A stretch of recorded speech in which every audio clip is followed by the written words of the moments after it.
Welcome to this special report about Christians facing persecution in Islamic countries. I'm Gary Lane. There are 1.6 billion Muslims in the world today.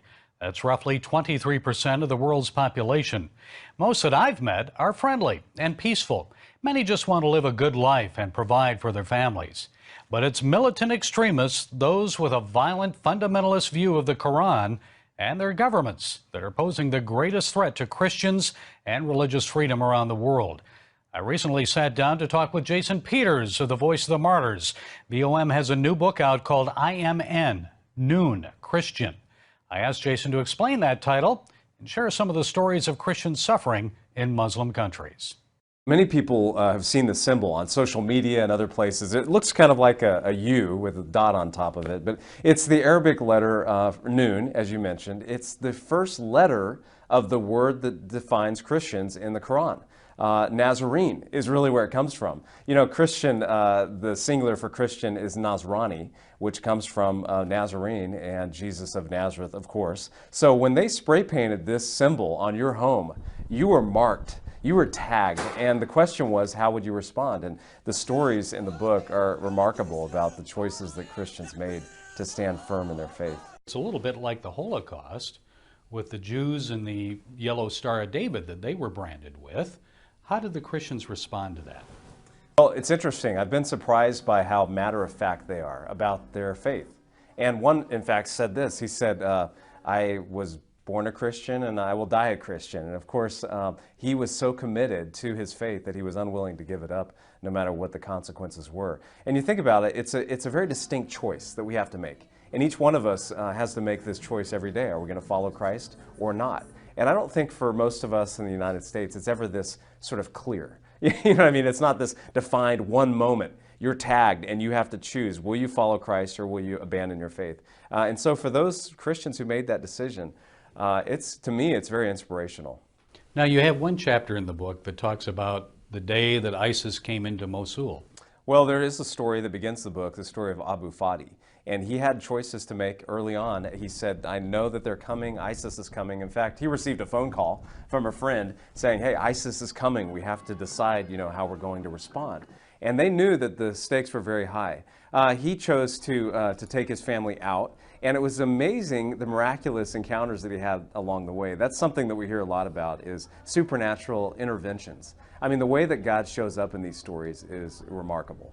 I mean, some of the examples are angels delivering people, guards being distracted so that they can run away. I mean, it's just incredible. But I met with a Christian who said that what happened was over the course of 10 days, ISIS changed their tactics a bit. When they arrived in Mosul, it was June of 2014, they initially were announcing on loudspeakers, Christians, here are your options. They were spray painting the Noon on people's homes and Christian-owned businesses.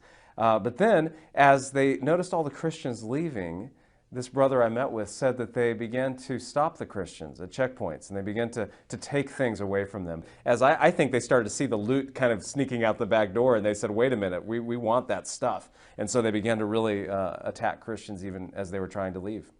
And, our Secretary of State now has finally come out and said, this is genocide. What has happened to Christians in Iraq and Syria is genocide. Yeah, I'm really glad that the Secretary of State and the U.S. government has recognized the plight of these Christians. And I'm not running for president, so I don't have a case for whether or not it's genocide in the actual definition of the word. It's not about ethnic cleansing. It's really about Christian faith and identity. And I think that's a distinction. But those are nuances. The bottom line is these are our Christian family members. They are brothers and sisters who are really suffering. I mean, think about this. If you're, I love what Ray Vander Laan said. He says, if you're putting a picture on the wall and you hit your finger with a hammer, it hurts. You would never say, oh, I'm not suffering, just my finger's suffering. No, it's about the body. We're the body of Christ. And so when one suffers, we all suffer. Of course, one of the theme verses of our ministry is Hebrews 13:3. We want to remember those who are suffering as if we ourselves were suffering, and to pray for those who are in prison as if we were going through a similar experience. What have they told you that they want from us? I'm glad you asked, and I think you know the answer, Gary, because you've met with so many persecuted Christians over the years. What they want first is prayer. That's what they want. They say, pray for us. We need God's help in this situation. And they have a strong faith in prayer. and they've seen miracles. They've seen God deliver. And so they ask for prayer. I always like to hear them say this too. They say, and by the way, we're praying for you. Have you ever heard them say that? Because they say, we don't know what's coming to the United States of America. I've met with Chinese Christians who say maybe persecution wouldn't be a bad thing for the United States of America in some ways, because they see the luxury, the comfort that we have and things like that. But they ask for prayer, but they also ask for practical help, and so we're able to provide very practical help. Sometimes it involves, rebuilding a home of someone whose home was burned down by extremists, or maybe providing some refuge for them in a safe house. I was just in Egypt not too long ago, where we have literally believers living in safe houses because if discovered, they will be killed by their family. The blasphemy laws, we see them in Pakistan, the 295 law. We see blasphemy an issue in Egypt. Tell me what concern the Christians have about these laws. Well, there's sort of this malleable law that can be adjusted. And by the way, just being accused of it is a serious crime, as we've seen with Asia Bibi. Who knows exactly what happened at that well in her conversation, but now she's 5 years plus, in prison after this accusation, and of course has been sentenced and then appealed, it's just, and now we know of at least two defenders of her and opponents of the blasphemy law who have been killed. As you know, you've reported on them, I'm sure. So it's interesting to think about the fact that just to say something that's perceived as negative against the prophet Muhammad could land you in prison and perhaps even facing the death penalty. And it isn't even if you say something. Sometimes you're falsely accused for other reasons. That's right, exactly. That's why I'm saying it's sort of like in the United States we have certain crimes that if you're accused of it, whether you're guilty or not, the accusation is really a challenge and it's difficult to overcome. What about the United States? You think we're going to see persecution here? Yes, we are experiencing persecution in sort of civil ways now, I believe, but I also think it's going to become more pronounced. I really do. I think that as long as we continue to talk about the exclusive claims of Christ, we're going to face opposition. This is what Jesus promised. He said, if you follow me, you're going to be persecuted. And so I love the way that he told his disciples to prepare, though. In Luke 21, he said, you're going to face persecution. You're going to be taken before the civil authorities, synagogues, governors. He said, but don't worry about what you're going to say. He said, I'm going to give you words and wisdom that your enemies will not be able to resist. They won't be able to contradict. And to me, that's a great encouragement, because I do believe that the day will come where, Gary, you or I, we could be standing before a court for saying the things that we say, which are, Jesus is the only way. He is the way, the truth, and the life, and no one comes to the Father but through him. It's for things like saying Islam is not a religion of peace, which is the politically correct way to identify Islam. It's simply not true. If you go back and look at the roots of Islam, it's not a religion of peace. In fact, when I was just recently meeting with a pastor in Iraq, he said what he's doing is he's frequently now finds himself talking to Muslims and saying, tell me this, what is different between what ISIS is doing right now and what Muhammad did? And he said they have no response. He said 1,400 years ago, Muhammad was doing the same things that ISIS is doing today. It's not just the Islamic State that's persecuting Christians in the Middle East. A culture of intolerance of non-Muslims prevails in most countries where Muslims are the majority. I asked VOM's Jason Peters to share the story of an 11-year-old Turkish Christian named Hussein, who was bullied and threatened just for wearing a cross necklace to school. He had a little cross necklace. He went to school and he was bullied at school and even from the teacher. It's not the physical cross, it's the meaning of the cross that's important. It's a beautiful thing. I wanted people to ask me about it, and then I could tell them about Christ. It's amazing. Hussein is the example of a child who's grown up in this sort of oppression and just chose to stand boldly for Christ. And honestly, by his example, he's inspired others to stand strong for Christ. Christ said, "You would suffer for me." It's okay to suffer for Christ, and we should be happy to suffer for Christ. The Lord is with me. These are inspirational stories of Christians facing Islamic extremists. And there are 9 hotspots around the world that we could talk about where Islamic extremists are attacking Christians. And even the children, for us it doesn't seem quite fair that these young children have to make choices like this, but they do, and Hussein's a good example of making that sort of bold choice. Well then, Miriam, I don't know that she's in the book, but I know she's been in your newsletter, and I met with her family, Miriam, in Iraq, in Kurdistan. They were chased out from Karakosh, and she says she forgives ISIS. Amazing. I mean, out of the mouths of babes. Yeah. What is it about kids that inspire us in that sense? You know, I don't know. It's just God's supernatural intervention. That's all I can say, to be honest with you, Gary, because there's no human explanation. How can you look at someone who has raped your daughter and say, because Christ has forgiven me, I choose to forgive you? You know, but here's the interesting thing. ISIS fighters are being reached by this type of forgiveness. I mean, we're hearing stories about people saying, hey, this God is different than my God. You know, my God says to hate and to kill the kafir, to kill the infidel. Your God says love and forgive. In the Bible, Jesus said to us, "Don't be afraid. I am with you." And also he said, "Forgive others, no matter who they are hating you. You have to forgive them." Jesus is my Father, and He is my Creator. I have no one else better than Him. When ISIS drove us out of our home, His hand was on us, and He saved us. Any other stories, Jason, that have touched you in the book that maybe you've met with the people personally, or I'd like you to share one or two. Yeah, you know, probably the most remarkable one for me is Habila, and I know you've had a chance to interview Habila. I met with him in his home and heard his story.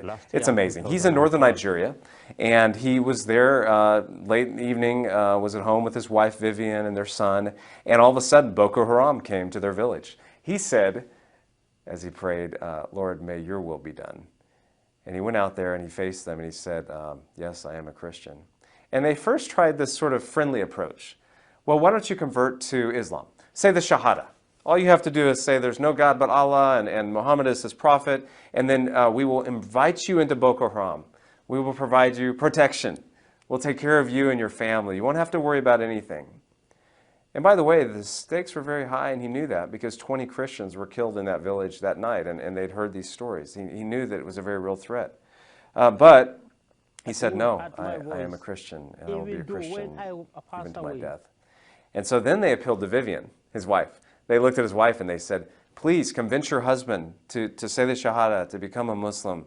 We will take care of you. She refused. She began to cry, but she didn't try to persuade him. And then they said to her, because you have been unable to persuade him, now you will watch him die. And they shot him in the face with an AK-47. Literally took part of his face away. And as he laid on the ground, they kicked him, and then they said, Allahu Akbar, and walked away. And Vivian, immediately tried to apply pressure to his wound. God miraculously saved him. In fact, there's some cool stories behind that too. But at the end of the day, what I love about it is this is what he says. He says, if I saw the man who shot me today, I would embrace him and I would tell him that I forgive him. Those of us who have met suffering Christians around the world have noticed a number of common attitudes or characteristics embraced by the persecuted. Among them are perseverance and forgiveness. Jason Peters says the stories in VOM's new book, I Am In, center around 5 different themes. One was sacrifice. These Christians know that in Romans 12:1 says we present our bodies as a living sacrifice. For us, that doesn't, it's hard to understand that. For them, they know sacrifice. They've counted the cost. They're willing to pay the price.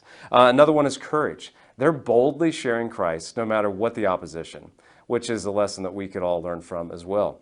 Another one is faithfulness. How do you remain faithful when you're in a situation that seems so difficult? They believe that God is faithful and they want to faithfully follow Him. The fourth one is perseverance. And that's a very interesting one because if you think about it, there's no sort of short-term solution. People have asked me, what do you think about Iraq? Is this going to be sort of cleared up in the next few years? And I don't think it is. I don't think there's a short-term solution in sight. But we do have eternal perspective. We do have an eternal hope. And so these brothers and sisters, they persevere. They take one more step. They just go one more day. They just continue to faithfully serve. Another one is joy. I am blown away, and I'm sure you have too, when you've met these brothers and sisters who've lost everything, but they're filled with joy in the Lord. Reminds me of the Apostle Paul, in Acts. He said, I want to finish my race with joy. And that's the kind of perspective that they have. They're on a race, and they're going to finish it with joy. The last one, of course, is forgiveness, which to me it's the most remarkable. It's the most life-changing, because I don't know how I could forgive like that. And of course, the reality is that I couldn't, but God, through me, could give me the grace to forgive. I believe that because I've seen it so many times. You were recently in Egypt, or not too long ago. I went to Egypt last year and met with some of the families of the 21 martyrs who were killed in Libya. And I saw these widows. And one of the widows, just her face radiated. And I expected to walk in there, because this was only about a month after it happened. I expected to walk in and see the Christians sad and in mourning. Yeah, I found the same thing. I mean, to be honest with you, the joy and the forgiveness, because to live in Egypt as a Christian is so difficult. I mean, you know how challenging it is. There's such a minority, and especially as an evangelical Christian. It's impossible, if you come from a Muslim background, to become a Christian in the civil system in Egypt, which people find, it's unbelievable. You can't change your identification card. If you're born into an Islamic family, you cannot become a Christian. It's literally impossible to do so. And so this affects things like school. I met with a Christian family. They were from a Muslim background. They became followers of Jesus. It was impossible for them for their children to go to a Christian school. It was impossible for them to even go to Christian classes in the Egyptian public school. So their children, they had to send them to school every day to sit in an Islamic, essentially madrasa for an hour and study Islamic doctrine. And they just simply couldn't do anything about it because of the fact that they had been Muslims and then chose to follow Christ. It's a very difficult place to serve as a Christian. It's impossible to get married legally. So if you're a Christian and you are born into a Christian family and then you want to marry a Muslim who has converted to Christianity, impossible. It's impossible to be married legally because the legal system does not allow it. So those are the sorts of minor oppression type issues that are happening in Egypt that people are just unaware of, and it's hard for us to kind of understand. And that's happened despite the change in governments. I mean, you think, okay, it went from the Muslim Brotherhood to this quasi-democracy led by the military there. None of that has changed, has it? No, it hasn't changed yet. Some people are hopeful that Sisi will be able to introduce some change, but I'm not sure. As you know, it's been a hotbed of Islamic academia for many years. The university there is the premier Islamic university, and you know that the doctrines and the perspectives of the people in the streets, I don't expect it to change anytime soon. But in spite of all that, God is at work. The first of at least 10,000 Syrian refugees have started arriving in the United States. So how should America respond? VOM's Jason Peters says he reminds Christians about the Sermon on the Mount. We're supposed to love our enemies. And now I don't know practically how God's going to lead our government. We have government authorities that are making these decisions and they represent us, so of course we can share our opinions. But I'll tell you this, I know that when you see an Islamic woman in Walmart, if you're a Christian woman, you should acknowledge her. I think you should be kind. I think you should smile at her. I think you should recognize her. I heard a story not too long ago of a woman who was at a playgroup in Texas. And she was an Islamic woman who brought her child to this playgroup. And a Christian woman was at the same playgroup. She noticed her, and she felt like God was leading her to go over and to talk to her. And so she went over there and she started to talk with this woman. This woman began to cry. And she was sort of surprised by this. She's like, what's happening? And the Islamic woman said to the American Christian, I've been here for years. No one has ever talked to me. Isn't that remarkable? God began to open a dialogue. He began to open a relationship. And that's the kind of relationships that we need to be building as Christians. I don't think it's going to help when that refugee family is here. It's not really going to help for us as Christians to shun them, to reject them. No, we need to show them the love of Christ. And so that's the message that we see. And by the way, our brothers and sisters living in Islamic countries, they're living in contexts where they have to love their neighbors too. And they're very difficult. Many times those neighbors are trying to attack them, but they choose to love. Yeah. Jesus didn't say love them only when they love you back. That's right. Yeah. Finally, you know, there's this idea that persecution is tragic. It is horrible, something we should shun. but there is a positive to it. There is victory in it. Explain that to our viewers. Yeah, it's a great point. I'm glad you brought that up because it's a purifying, refiner's fire kind of answer that I have here. Because if you think about it, when we sort of just plod along in our lives, doing our day-to-day activities without ever having challenge or opposition to our faith, it's easy for us to become complacent. It's easy for us to be kind of lazy. But when everything is stripped away, and the only thing you have left is Jesus, you realize that's all you need. You know, I remember talking to a fourth-year university student at the University of Mosul, and ISIS came in, he lost his transcripts, he lost everything, and he was a very young man, 22 years old. But this is interesting, as I was talking with him, he had this joy about him, and he said, I lost everything, but I didn't lose my faith. And that, to me, is a purifying effect of persecution. All of the dross, all of the excess is sort of burned off. And you're left with, what do I really believe? Is Jesus worth it? We would say, yes, of course, Jesus is worth it. But has that been tested in our own experience? Probably not if we haven't faced this type of persecution. So there's a very purifying effect from persecution. And of course, we remind ourselves always that we have an eternal perspective. We walk by faith, not by sight. And so we want to look to that eternal hope. And these brothers and sisters have an eternal perspective, which is just stunning. Because they don't have the hope that we have in this life, so they're forced to look to eternity.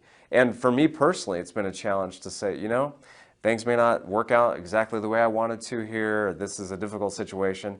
But because of the example of my brothers and sisters, I can live with eternal perspective as well. Again, the book is I Am N, Christian.